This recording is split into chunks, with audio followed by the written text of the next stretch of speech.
Hello guys, how are you? So, you have asked this question a lot. How can I use fui and era? How should I use foi and era? What is the difference between pretérito perfeito and pretérito imperfeito? So, here I am. Today we are going to start talking about this difference. But this is a subject with many possibilities. In some cases, the differences are very subtle.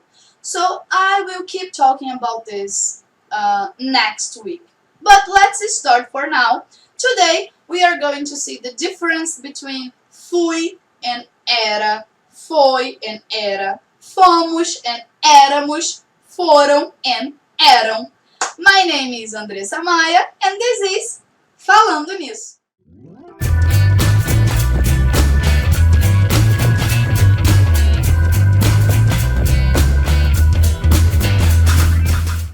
Okay, first of all, let's see the conjugation, okay? So here we have the verb to be, o verbo ser, okay? We are not going to talk about the verb estar in this video, just the verb ser for now, okay?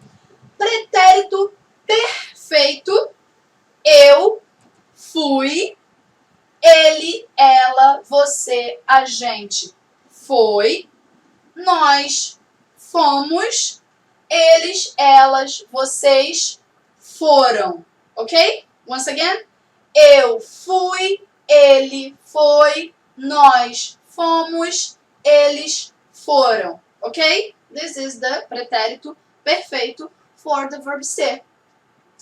Pretérito imperfeito. Eu era, ele, ela, você, a gente era, nós éramos, eles, elas, vocês eram. Once again, eu era, ele era, nós éramos, eles eram. Okay? So, here you have how to conjugate the verb ser in pretérito perfeito and imperfeito. And what I want to tell you, for every video I make, for every topic I bring here to this channel, I research a lot because there are already many videos explaining topics, okay, in Portuguese, and for me it's useless to make a video just repeating the same things.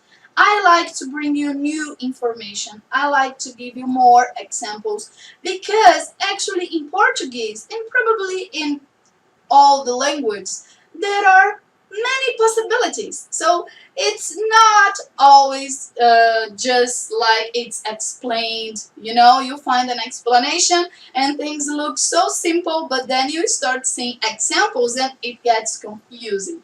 So in this video, I will start talking about the subject. I will start talking about the difference. I will give you an example, but I will make another video next week giving you more examples because for some situations, the differences are very subtle, okay? And I've watched some videos and I've read some explanations saying that the difference between pretérito perfeito and imperfeito is that imperfeito gives the idea of the duration of something. So, if you use the pretérito perfeito, you talk about something that started and finished in the past. Okay, it's over and that's it. But if you use the pretérito imperfeito, it gives the idea of a duration, okay, something that lasted for a long time. And okay, but it's not a very strong explanation. And I found an amazing example to show you that duration just cannot really explain the difference between. I will read for you the example I've found.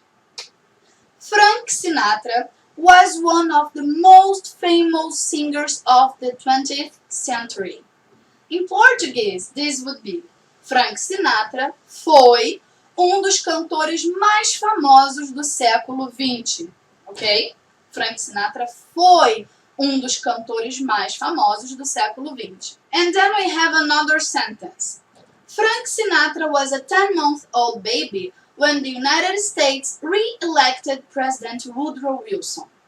This in Portuguese would be Frank Sinatra era bebê de 10 meses quando os Estados Unidos reelegeram o presidente Woodrow Wilson. So, see the difference. In the first sentence, Frank Sinatra foi dos cantores mais famosos do século XX. In the second sentence, Frank Sinatra era bebê de 10 meses quando os Estados Unidos reelegeram o presidente Woodrow Wilson. But let's think. Being a singer, Frank Sinatra the stage of being a singer lasted for decades, right? And being a 10-month-old baby lasted for just 1 month. So if the difference is the duration, why in the first sentence where the duration is longest, okay, it's longer, we used pretérito perfeito, Frank Sinatra foi, and in the second sentence that the duration is shorter, 1 month, we used imperfeito, Frank Sinatra era, okay? So it's not only about the duration. The difference is, if we are talking about something that was complete in the past, we are going to use pretérito perfeito. But if you're going to talk about something that was incomplete, something in the past that was incomplete, then we are going to use imperfeito. So, for example, the state of being a singer, okay, was fully complete during the 20th century. Okay, the whole life of Frank Sinatra was complete in the 20th century. So we use pretérito perfeito because it was complete. But being a 10-month-old baby was not complete when the president was re-elected. So Frank Sinatra was a 10-month-old baby, the president was re-elected, and then Frank Sinatra continued being a 10-month-old baby for, I don't know, some days, some weeks, I don't know. It's not about the duration, how long he was a 10-month-old baby, but being a 10-month-old baby was not complete when the president was re-elected. Could you see the difference? I have another example for you. Minha infância foi feliz. Okay? My childhood was happy. So my childhood is over, as you can see. But my whole childhood was happy. It's over and the whole childhood was happy, complete, okay? But here, minha infância era feliz quando eu morava no Rio, mas depois nos mudamos para São Paulo. Now, paulistas, don't complain, this is just an example, okay? I've never lived in São Paulo. But this is, my childhood was happy when I lived in Rio, but then we moved to São Paulo. So see, in this case, my childhood was not over yet when we moved. So I was a child, we moved to São Paulo, and I continued being a child for a period. Okay? So it was incomplete at the moment we moved to São Paulo. Can you see? A complete action, a complete situation, and an incomplete situation. Could you see the difference? Okay, as I said, I will make another video next week giving more examples. What I want from you now, I want you to take a look at the description of this video because there is an exercise, okay?